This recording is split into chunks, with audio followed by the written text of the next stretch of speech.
పాకిస్తాన్ గుండెల్లో వణుకు పుట్టిస్తుంది మన భారత ఆర్మీ. పాక్ ప్రజలతో పాటు సైన్యంలో కూడా భయం నెలకొంది. భారత్ తన బలాన్ని చూపిస్తే పాకిస్తాన్ భస్మీపట్లం కావడం ఖాయం. అంతేకాదు, అసలు ప్రపంచ పటంలో కూడా కనిపించకుండా పోతుంది. ఇరు దేశాల మధ్య యుద్ధ వాతావరణం నెలకొన్న నేపథ్యంలో భారత త్రివిధ దళాలకు ఫుల్ పవర్స్ ఇచ్చింది. దీంతో పాక్ వెన్నులో వణుకు మొదలైంది. పెహల్గాం ఉగ్రవాద దాడి తరువాత భారత్ పాకిస్తాన్ మధ్య ఉద్రిక్త వాతావరణం నెలకొంది.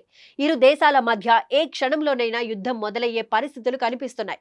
అయితే భారత్ ను ఢీకొనే సామర్థ్యం పాకిస్తాన్ కు ఏ మాత్రం లేదని చెప్పుకోవచ్చు. అలాంటిది భారత్ తో యుద్ధం అంటే పాక్ కు కత్తి మీద సామే. అయితే ఓవైపు యుద్ధానికి సై అంటూ ప్రగల్భాలు పలుకుతున్నప్పటికీ మరోవైపు పాక్ ఆర్మీ భయంతో గజగజ వణికిపోతోంది. భారత్ బలంతో పోలిస్తే పాక్ బలం చాలా తక్కువ. క్షిపణులు, ఆయుధాల పరంగానే కాకుండా సైనిక శక్తి కూడా చాలా తక్కువ. ఈ క్రమంలోనే భారత్ దాడి చేస్తే పాకిస్తాన్ ప్రపంచపటం నుంచే మాయమయ్యే పరిస్థితి ఉంది. పాక్ భయానికి ప్రధాన కారణం భారత్ రక్షణ రంగం బలంగా ఉండటమే. అంతేకాదు, భారత్ అమ్ముల పొదిలో ఉన్న బ్రహ్మోస్ కూడా మరో కారణమని చెప్పుకోవచ్చు. ఎక్కడ నుంచైనా దూసుకొచ్చి శత్రు దేశాల లక్ష్యాలను ధ్వంసం చేసే సామర్థ్యం, దేశ భద్రతలో బ్రహ్మాస్త్రం, స్వీయ సాంకేతికతతో అభివృద్ధి చేసుకున్న అత్యంత శక్తివంతమైన వెపన్, భారత్ ఆత్మ నిర్భరతకు నిలువెత్తు నిదర్శనం అదే బ్రహ్మోస్ క్షిపణి. యావత్ ప్రపంచంలోనే శక్తివంతమైన క్రూయిజ్ క్షిపణి. రాడార్ కు దొరకకుండా ప్రయాణించడమే కాదు, లక్ష్యాన్ని ఖచ్చితంగా ఛేదించే సామర్థ్యాన్ని కలిగి ఉంది. దీన్ని 4 రకాలుగా ఉపయోగించవచ్చు.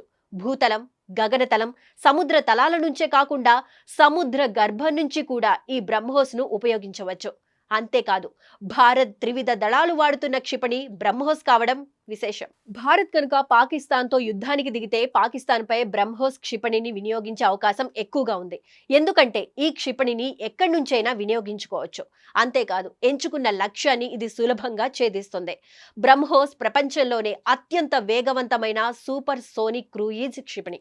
మాక్ 3 వేగంతో ప్రయాణించే బ్రహ్మోస్ క్షిపణి పరిధి 290 కిలోమీటర్లు. అంతేకాదు, ఇది 200 నుంచి 300 కిలోల బరువున్న సాధారణ వార్ హెడ్ ను మోసుకెళ్లే సామర్థ్యాన్ని కలిగి ఉంది.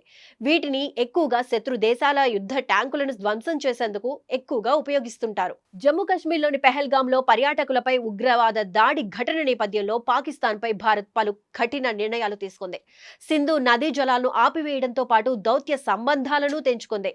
పాక్ పౌరుల వీసాలను రద్దు చేసింది. అలాగే అట్టారీ, వాఘా సరిహద్దును సైతం మూసివేసింది. అంతేకాదు, పెహల్గాంలో మారణకాండ సృష్టించిన ఉగ్ర మూకను వదిలిపెట్టే ప్రసక్తే లేదని స్పష్టం చేసింది. ఈ ఘటన వెనుక పాకిస్తాన్ పాత్ర ఉందంటున్న భారత్ ప్రపంచం నివ్వెరపోయే విధంగా ప్రతీకార దాడి చేస్తామని చెప్పింది. అంతేకాదు, ఉగ్రవాదాన్ని కూకటి వేళ్లతో సహా పెకిలించి వేస్తామని తేల్చి చెప్పింది. ఈ క్రమంలోనే భారత్ పాకిస్తాన్ల మధ్య ఉద్రిక్త వాతావరణం నెలకొంది. ఇరు దేశాలు సరిహద్దుల వద్ద భారీ సైన్యాన్ని మోహరించాయి. ఈ నేపథ్యంలోనే ప్రస్తుత పరిస్థితులను బట్టి వార్ ఏ క్షణమైనా ప్రారంభమయ్యే సంకేతాలే కనిపిస్తున్నాయి.